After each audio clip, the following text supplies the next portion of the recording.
I'm 39, single mom, and up until this week I thought I was doing okay. Not amazing, not flawless, but okay. I've got one son, Liam, he's 14, smart, quiet, a bit of an old soul. We're close. Not tell each other everything close, but I know when something's wrong, and he usually doesn't give me a hard time about much. That changed 4 days ago. It was a Monday, school had just started back after fall break. I was working late, got home around 7:30, and he was already upstairs. Nothing weird about that. I figured he was gaming or on his phone like usual. But later, when I went up to bring him laundry, I saw him sitting at the edge of his bed, staring at his arm. Just staring. I didn't think much of it until he turned it a little, and that's when I saw it. A tattoo. Real ink. Not one of those dumb stick-ons or marker scribbles. It was small, on his inner forearm. Just one word. Drew. At first I thought it was a friend. I asked him who Drew was, trying to stay calm because, obviously, the bigger issue was how the hell he got a tattoo at 14. But when he looked up at me, his face went pale. He said, "You told me to get it, remember?" I froze. I've never said anything like that. Ever. I told him no, I didn't, and he stared at me like I was the crazy one. He said it again, word for word, "You said to get it, Mom. In the dream. You were there. You told me to do it so Uncle Drew would stop standing at the end of my bed." I haven't said the name Drew in 10 years. Because Drew was my older brother. He died when I was 19. And Liam never met him. I didn't say anything for a few seconds. I just stood there, staring at that tattoo on my son's arm. My dead brother's name. Same spelling, same size, even the same spot where Drew had his own first tattoo when we were teenagers. I remember it like it was yesterday. He'd gotten our mom's birthday inked on his inner forearm in the exact same font. That memory hit me so hard I had to sit down. Liam was still talking. He kept saying it wasn't a big deal. That he didn't mean to freak me out. He just wanted to do what I said. I kept trying to tell him, gently, that I never told him to do anything like that. I've never even mentioned Drew to him, not really. Just a vague he died young kind of thing. That was it. Liam looked confused. Almost hurt. Like I was gaslighting him. He said he's been having dreams. Nightmares, actually. That for the past 2 weeks, there's been a man standing in his room. Every night. Just standing at the foot of his bed, staring at him. And every night, Liam wakes up sweating, heart racing, too scared to move. But the worst part? He said I've been in the dreams too. That I come in, sit next to him, and say the same exact sentence every time. You have to honor him. He can't move on until you do. I felt sick. There's no way I ever said anything like that. Not awake, not asleep, not ever. I didn't even know how to respond. My mind was racing. Was he messing with me? Testing boundaries? Making up stories to justify something stupid he did with his friends? But even as I thought it, I knew Liam doesn't lie like that. He never has. And his face? He looked terrified. Like he genuinely believed what he was saying. That's when I asked the obvious question, where did he get the tattoo? He got quiet. Said he'd tell me, but only if I promised not to call the cops or freak out. I didn't promise. And what he told me next was way worse than anything I could have guessed. He didn't go to a shop. He said he got it done in someone's basement. By a guy who already knew what it was for. I haven't slept since. I didn't yell. I didn't even speak. I just stood there, staring at Liam, trying to wrap my head around what he'd said. He got a tattoo, in someone's basement. From a stranger. A stranger who already knew what it was for. I asked for the guy's name, where the house was anything I could track. Liam hesitated, then finally gave me a first name, Micah. No last name, no address. Just that. He said it like I should already know who that was. I told him I didn't. He looked surprised, almost unsettled. Then he said something that chilled me to the bone. He said he remembered you. I felt this cold pressure bloom behind my ribs, like someone was squeezing my lungs. I told Liam to go to bed and promised we'd talk more in the morning. He didn't argue. Just nodded and climbed under the blanket like a kid half his age. I waited until his breathing evened out, then went back to my bedroom and locked the door. I tore through old high school photos, college albums, anything that might jog my memory. I'd never known a Micah. Not a single one. And no one connected to Drew, either. But that wasn't even the most disturbing part. When I went back to check on Liam around 2 a.m., just to make sure he was okay, I cracked the door open, and he was fast asleep. But he wasn't alone. I saw it, clear as day. There was a shadow standing at the end of his bed. Tall, still, and shaped exactly like a man. For a second, I thought maybe it was a trick of the light or a coat hanging on a chair, but there wasn't a chair there. Just the empty foot of the bed. I stood frozen in the hallway for what felt like minutes, not blinking, not moving. And then it vanished. No sound. No movement. Just gone. I walked in slowly, heart pounding, and flipped on the light. Liam didn't even stir. But his arm, the one with the tattoo, was uncovered, stretched out like he'd been holding it up for someone to see. I didn't sleep that night. I sat in the living room with the lights on, one hand gripping a cold cup of tea I never drank. Every creak in the house made my heart jump. Every shadow stretched a little too long. I kept checking Liam's room like some paranoid ghost hunter, half expecting that shape to come back. It didn't. Not that night. By morning, I'd convinced myself I needed answers. Real ones. Not ghost stories or dreams or vague basement tattoos from strangers. I started with the only thing I had, Micah. I asked Liam for a description. He shrugged, said Micah was probably in his 20s, quiet, thin, long hair, kind of pale. Said he had this weird tattoo on his neck, a spiral with lines through it like a cracked compass. Not exactly helpful, but it was something. So I did what any panicked, slightly sleep-deprived mom would do. I went digging. I spent hours online looking through tattoo forums, local artist Facebook pages, even sketchy Reddit threads about underground tattooing. After 2 hours, I found something. A forum post. Buried deep. Someone had uploaded a blurry photo of a basement tattoo setup in our town, posted under a throwaway account, but the image had a visible street number through a basement window. The post had a single comment. Only for those with unfinished business. Ask for Micah. That's all it said. I stared at those words for a long time. Unfinished business. I asked Liam again how he found Micah. He said he just knew. That he'd seen the name in a dream, and then later that day, he walked by a corner he swore he'd never seen before, turned down a street he didn't remember, and the house was just there. I told him to show me where. We got in the car. And this is where things stopped feeling like a weird parenting crisis and started to feel like something else entirely. He led me down a part of town I hadn't been to in years, near the old textile mills. Half the houses were boarded up or falling apart. And then he pointed to one. Number 43. Gray. Cracked steps. Windows so dirty you couldn't see through them. But there it was. The house from the photo. And as we sat in the car across the street, I could see the basement window. Someone was standing just behind the curtain. Watching. I couldn't move. Liam sat next to me in the passenger seat, quiet, staring at the house like he'd seen it 100 times. Like it didn't scare him. But I was shaking. Because I know when someone's watching me. I felt it, this thick, weighted stare coming from behind that grimy little basement window. I blinked, and the curtain twitched. Not a breeze. Not my imagination. Someone was definitely there. I asked Liam if he'd actually gone into the house alone. He nodded like it was no big deal. Said Micah was expecting him. And when I pushed him, really pushed, he said something that made my stomach drop. He said you told him I'd come. That was it. I turned the car around and drove us home in silence. I didn't yell. I didn't question him anymore. I couldn't. I was too busy trying not to throw up. I knew this wasn't a prank. Liam's not the type. And I could feel it now, something had its hands in this, something I couldn't explain. Later that night, I did something I haven't done in over a decade. I opened the box in the back of my closet. It's where I keep everything connected to Drew. Old photos, his letters, a mixtape he made me before he died. I haven't touched it in years. Not since Liam was a toddler. But something was tugging at me, telling me to look. There were photos of us at the beach, at prom, at our parents' cabin. Nothing out of place. Until I pulled out an old Polaroid I don't remember taking. It was of Drew, standing in front of a brick wall covered in graffiti. But not just any graffiti. That spiral symbol. The same one Liam described. The same one Micah apparently had tattooed on his neck. It was right behind Drew's head like a halo. And scribbled in the bottom corner of the photo, in Drew's handwriting, were 4 words. Don't follow the spiral. I dropped the photo. My hands were shaking. I knew that symbol. I didn't know how, but I did. And suddenly, I remembered something I'd spent years trying to forget. The night before Drew died, he called me. And I didn't answer. I had completely erased that night from my memory. But the second I saw that handwriting, his handwriting, those 4 words came rushing back like floodwater. Don't follow the spiral.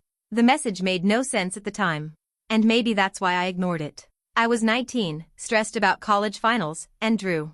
Drew was already acting strange in those last few weeks. Paranoid. Jumpy. He kept talking about patterns and shapes in dreams. He said he was seeing things when he closed his eyes. He said he could hear the walls breathing. I thought he was spiraling. Ironic now. The last time we spoke, we argued. He told me he was going to figure it out on his own. Said he was close. He kept calling it the spiral. Like it was a place. Or maybe a thing. But he wouldn't explain, and I didn't want to hear it anymore. So when my phone rang that night, his name flashing on the screen, I silenced it. I didn't call him back. And the next morning, he was gone. A hiking accident, they said. Fell from a cliffside trail. They never recovered his phone. Only his body. It never felt right to me, but grief can smooth over a lot of rough edges. Over time, I accepted it. But now I was holding a picture he never showed me, marked with a warning I never understood, and my son, was walking blindly down the exact same path. And he had no idea. I needed help. Real help. Not therapy, not friends. Someone who would take this seriously. So I called the one person who might. Drew's ex. Her name is Talia. They dated for 2 years. She vanished from our lives after the funeral, moved 3 states away, changed her number, blocked my entire family. I never knew why. But I found her. It took hours of digging, a paid search site, and a lot of guesswork, but I got a number that still worked. She picked up on the second ring. Didn't say hello. Just paused. Then said, "He's seeing it too, isn't he?" My blood went cold. I asked her what she meant. Asked her what it was. But she only gave me a name. Not hers. Not Micah's. Just one word. The cartographer. Then she hung up. I sat there staring at my phone long after the line went dead, the name still ringing in my head. The cartographer. I didn't know what it meant. A code name? A person? Some symbolic title? But I knew one thing, the way Talia said it, quiet, resigned, almost afraid, it wasn't fiction. This was real to her. Real enough to vanish over. Real enough to slam the door shut on a grieving family for a decade. I tried calling back, of course. She didn't answer. I tried texting. No response. So I did what I always do when I'm cornered, I started digging. I went back to that old forum post, the one about the basement tattoo guy, and started clicking through the user history.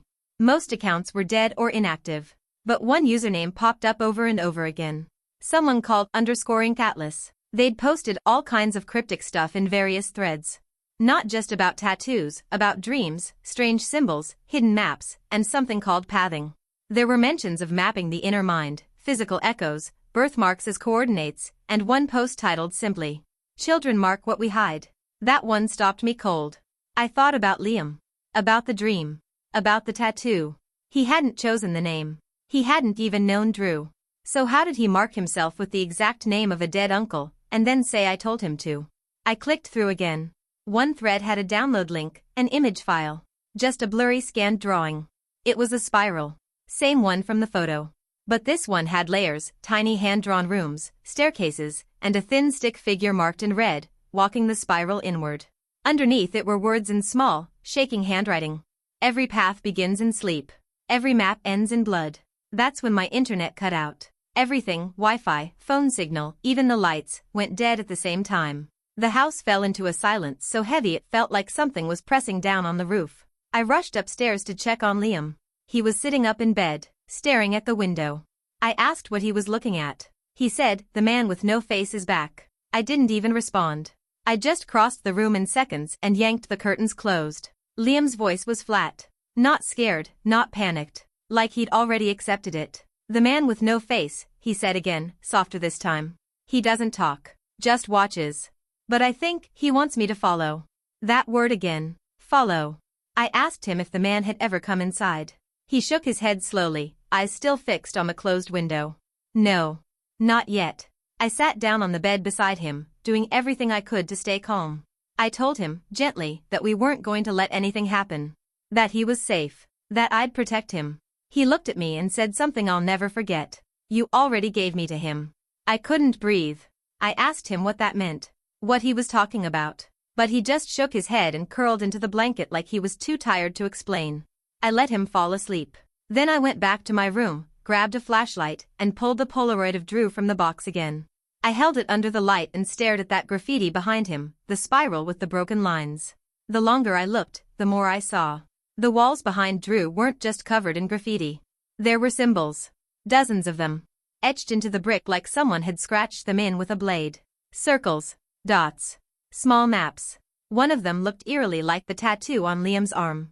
And beneath it, nearly invisible under the layer of faded ink, were the letters CATG.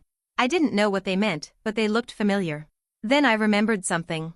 My mom used to keep a box of Drew's school stuff in her attic. Old notebooks, awards, journals. I hadn't thought about it in years. So the next morning, I drove straight to her house. She didn't ask questions.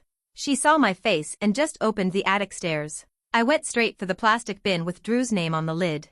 Dug through yearbooks, crumpled sketches, band flyers, until I found a black leather notebook wrapped in a rubber band. Inside the front cover, scribbled in blue ink, CTG equals the cartographer's guide.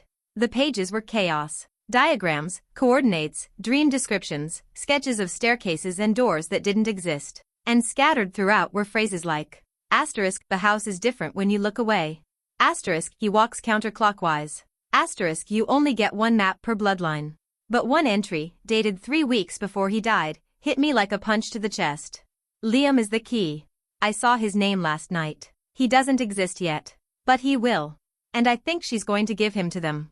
My hands went numb. He saw Liam. Years before Liam was even born. I couldn't drive home after that. I sat in the attic stairwell for almost an hour with the notebook in my lap, my mind spinning. My mom had gone back downstairs, thankfully without asking anything. I think she knew. Not the details, maybe, but something. Somehow, Drew saw this coming. My son. This nightmare. All of it. He knew. And somehow, I was already involved years before Liam took his first breath. I flipped through the rest of the pages with shaking hands. One entry stood out. The handwriting was rushed, slanted, like he'd written it in a panic. If the cartographer marks your bloodline, it doesn't end with you. You can't refuse the path. You can only delay it. Every generation walks closer. Micah is the last way in. Don't let your child find him. I slammed the book shut. Too late. I drove home like I was being chased. When I got there, Liam wasn't in his room. I checked the backyard. The garage. Every room in the house. Nothing. My heart was pounding so loud I could barely think straight. I grabbed my phone and opened his location sharing app. We'd set it up last year after he got lost biking home. The blue dot was moving. Toward the edge of town. Back to that house. Number 43. I didn't hesitate. I drove like a maniac, barely stopping at lights. Every second felt like I was losing him. When I turned the corner onto that street, the sun was just starting to set. And there he was. Liam. Standing at the open basement door. Looking down.